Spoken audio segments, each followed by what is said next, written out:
কুয়াশা আর হিমেল হাওয়ায় বিপর্যস্ত ঠাকুরগাঁওয়ের জনজীবন। উপার্জন কমেছে খেটে খাওয়া মানুষের। দুর্ভোগে ছিন্নমূল মানুষ। সকালবেলা হেডলাইট জ্বালিয়ে চলাচল করে যানবাহন। রাত করে খেতা কোমর গায়ে দিলেও ঠান্ডা লাগেছে, ঘরের ভিতরেও এমন ঠান্ডা, খুবই ঠান্ডা ঠাকুরগাঁও, আর কুয়াশা খুব ঠান্ডা। 2 দিন থেকে খুব কুয়াশা, আমাদের ঠাকুরগাঁও খুব বাইরে হওয়া যায় না ঘরবার থেকেই। সরকারিভাবে যদি আমার কিছু সহযোগিতা করতো তাহলে গরিব মানুষের আমার খুব উপকার হইতো।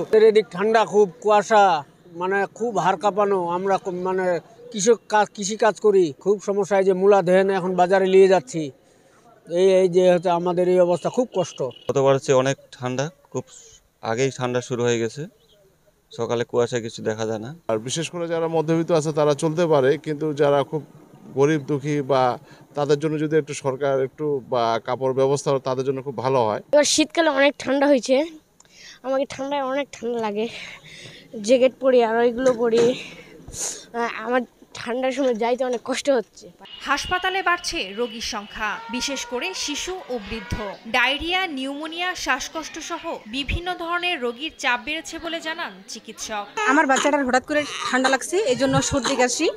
আমরা এখানে 4 দিন ধরে আছি। আমার বাচ্চার জ্বর, প্রচন্ড জ্বর ছিল গত সোমবারে, মানে আজ থেকে 4 দিন হলো এখানে ভর্তি হয়েছি। এখন আমরা যেটা লক্ষ্য করতেছি যে এই সময়টাতে সর্দি কাশি থেকে নিউমোনিয়া, যেটাকে আমরা বলি নিউমোনিয়া, মারাত্মক নিউমোনিয়া, পাশাপাশি বমি, পাতলা পায়খানা, যেটাকে আমরা ডায়রিয়া বলি, পাশাপাশি নবজাতকের যে সমস্যাগুলো দেখা যায় ঠান্ডাজনিত, জন্ম পরেই বাচ্চারা, নবজাতক বাচ্চারা বিশেষ করে যারা এই ওয়েদারের সাথে কোপ করতে পারেন, তারাও কিন্তু মারাত্মক নিউমোনিয়া আক্রান্ত হচ্ছে। মাসের শুরু থেকে 5 ডিসেম্বর পর্যন্ত জেলার সর্বনিম্ন তাপমাত্রা রেকর্ড করা হয়েছে 12 ডিগ্রি সেলসিয়াস। ধীরে ধীরে আরও নামবে পারদ। বেশ কয়েকদিন থেকে, প্রায় সপ্তাহখানেক থেকে এটি 12, 13, 14 এর মধ্যে ওঠানামা করছে। কৃষকদেরকে আগাম সতর্কবার্তাও প্রদান করতে পারি। এখনকার যে কৃষি, সেটি অত্যন্ত চ্যালেঞ্জিং, এবং এই চ্যালেঞ্জিং কৃষিকে মোকাবেলা করতে হলে অবশ্যই আমাদের আবহাওয়ার পূর্বাভাসের যে বিষয়টি, সেটি কিন্তু খুব গুরুত্বপূর্ণ। মন্ত্রণালয়ে অগ্রিম 80,000 শীতবস্ত্রের জন্য চাহিদাপত্র পাঠানো হয়েছে।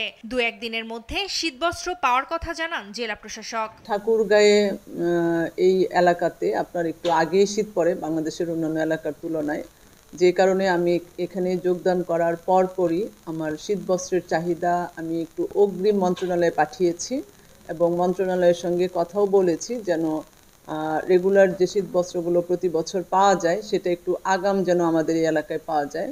এবছর আমরা 80,000 শীতবস্ত্রের চাহিদা দিয়েছি 2টো চিঠির মাধ্যমে।